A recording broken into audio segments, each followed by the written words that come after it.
क्या लाभ हो जाएगा?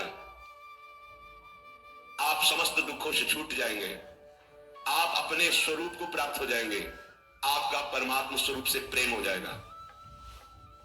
भजन ना करने से हानि क्या है?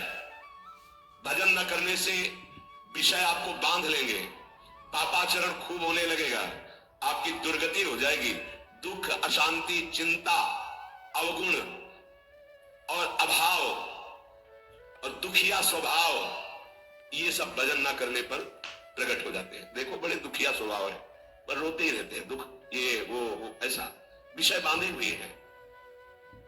महाराज पाप तो सबसे हो रहा है, फिर कहा गया पापवंत कर सहज स्वभाव भजन मोरते भाव निकाओ। तो उससे भजन कैसे बनेगा जब पाप बन गया है? भैया ये लाला बहुत कृपालु है, प्रभु बहुत कृपालु है। यदि तुम भजन की सोचोगे कि अब मुझे भजन करना है, तो पाप नष्ट होना शुरू हो जाएगा। ये बड़े कृपालु हैं। अपचित सुदुराचारो भजते माम अनन्य भाग साधुरेव समंतव्या सम्यक व्यवसिता हिसा। महान दुराचारी भी सोच ले भगवान के सिवा मेरा कोई कल्याण नहीं कर सकता, बस मैं उसे महात्मा बना दूंगा। जिसने इस संसार को बनाया वो बड़ा कृपालु है, करुणामय है।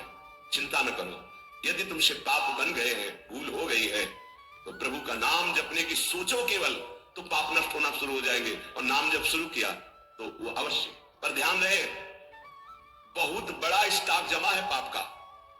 ये थोड़े दिन नाम जप करके अगर देखोगे कि ना तो नाम में मीठापन लग रहा है, ना नाम हमको सुख प्रदान कर रहा है लौकिक, ना हृदय में शांति जलन बढ़ती जा रही, चुपचाप बढ़ाते जाना, नाम बंद मत करना, वो शुरू है पाप नष्ट होना। पूरे पाप नष्ट होकर जब हृदय निर्मल होगा तो नाच पड़ोगे, बीच में मत रुक जाना। बीच में जलन पैदा करेगा, बड़े अंदर आपको ऐसे लगेगा कि बहुत ऊबन हो रही, नाम नहीं करना और सब कुछ कर लेना, ये आपको मन प्रेरित करेगा, आप नाम पकड़े रहिएगा। तो नाम जप और सत्संग में कौन श्रेष्ठ है? नाम जप में और सत्संग में कौन श्रेष्ठ है? भैया सत्संग से नाम जप में प्रीति होती है, और नाम जप करने से सत्संग समझ में आने लगता है। दोनों एक दूसरे के पूरक है। साधन को हरिभजन है कह सत्संग सहाय। सत्संग से नाम जप में रुचि होती है, और नाम जापक ही सत्संग के सही अर्थ को समझ पाता है, सही लाभ को ले पाता है। तो महाराज हमारा कहने का मतलब कि भजन में अधिक समय लगाना चाहिए कि सत्संग में? तो जो नया साधक है उसे अधिक समय सत्संग में देना चाहिए। वाणी पाठ, शास्त्र स्वाध्याय, सत्संग में बैठा, ये सब सत्संग के अंतर्गत आता है। और जो अनुरागात्मिका भाव को प्राप्त हो चुका है उसे थोड़ा समय सत्संग में और शेष समय एकांत में व्यतीत करना चाहिए, आंतरिक चिंतन।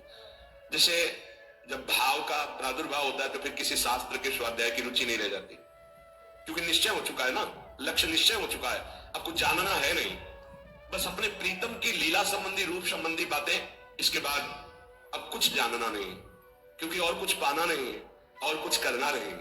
अनुरागात्मिका भक्ति जब हृदय में बढ़ती है तो फिर इष्ट मिले और मन मिले, मिले भजन रस रीति, बस उससे चर्चा हुई और पूरा जीवन, पूरा समय एकांत चिंतन में, आंतरिक चिंतन में। शास्त्र और लोक व्यवहार ये सब अनुरागात्मिका भक्ति वाले को फिर आगे चलकर रुचते नहीं है, कुछ अच्छा नहीं।